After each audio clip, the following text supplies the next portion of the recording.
Sepak bola Malaysia dalam bayangan gelap dan investigasi FIFA? Ya betul, Malaysia kena ban FIFA sampai 2027. Aduh, serius guys, tak habis-habis dua orang simbang pasal ni. Aku dah tak kisah sebenarnya. Coach Justin telah mendakwa bahawa Malaysia sudah disangsi dan tidak boleh main apa-apa perlawanan FIFA sampai 2027. Pasal isu 5 pemain warisan kita, alang-alang darah kopi ori tak jadi. Tidak semulus seperti King Indo, program kilat naturalisasi dari Malaysia dikecam.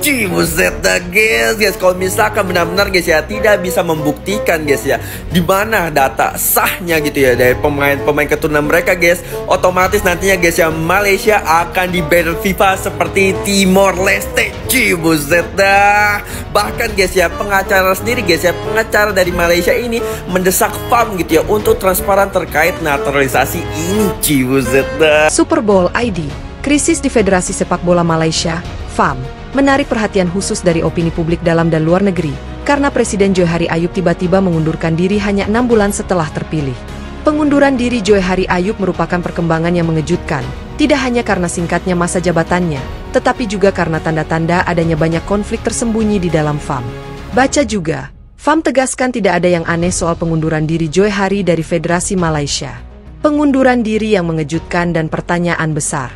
Johari Ayub terpilih dengan suara mayoritas yang sangat besar pada Kongres bulan Februari, menjadikannya presiden pertama dari Sabah dalam sejarah FAM, dengan masa jabatan yang berlangsung hingga 2029. Namun, pada 27 Agustus, ia tiba-tiba mengajukan pengunduran dirinya dan langsung disetujui. Pengunduran diri itu telah membuat para pengamat seperti Pekan Ramli berseru bahwa hal ini aneh dan membingungkan. Menurut Pekan Ramli, pemungutan suara yang sangat besar biasanya berarti konsensus yang besar, tetapi kepergian mendadak ketua hanya dapat dijelaskan oleh konflik internal yang tidak pernah diungkapkan kepada publik. Kursi paling berkuasa di sepak bola Malaysia kemudian dialihkan sementara kepada Wakil Presiden Yusof Mahadi.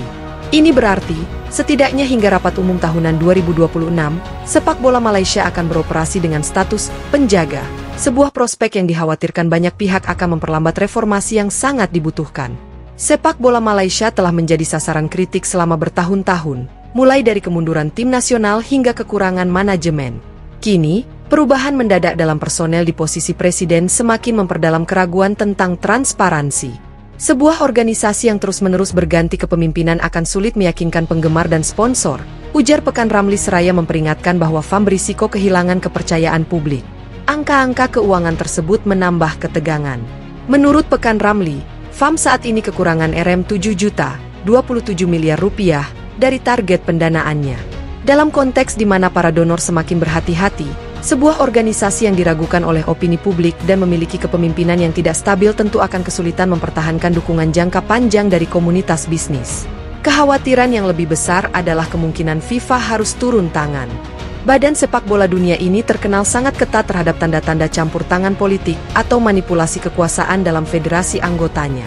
Jika FAM gagal mengklarifikasi isu yang ada, atau menemukan tanda-tanda penggulingan yang disengaja terhadap Johari, FIFA kemungkinan besar akan membuka penyelidikan. Hal ini akan membawa konsekuensi yang tak terduga bagi sepak bola Malaysia, mulai dari pembatasan hak untuk berpartisipasi dalam turnamen internasional, hingga risiko larangan sementara yang telah terjadi pada beberapa tim sepak bola regional. Isu lain yang diutarakan Pekan Ramli adalah FAM tidak mengadakan kongres luar biasa untuk memilih presiden baru dalam waktu 3 bulan, melainkan memilih untuk tetap memegang jabatan wakil presiden hingga tahun depan. Menurutnya, langkah ini membuktikan adanya rencana yang telah disusun sebelumnya, sebagai penyempurnaan skenario kudeta. Namun, pendekatan ini juga berarti bahwa sepak bola Malaysia harus hidup dengan ketidakstabilan setidaknya selama 12 bulan ke depan, ketika keputusan-keputusan besar berada di tangan tim kepemimpinan sementara, sehingga sulit untuk menciptakan kepercayaan dan ketegasan yang diperlukan. Menjelang laga lanjutan kualifikasi Piala Asia 2027, timnas Malaysia jelas membutuhkan fondasi yang stabil di jajaran petinggi. Federasi yang terjerumus dalam kontroversi hanya menambah kebingungan di antara para pemain, pelatih, dan penggemar.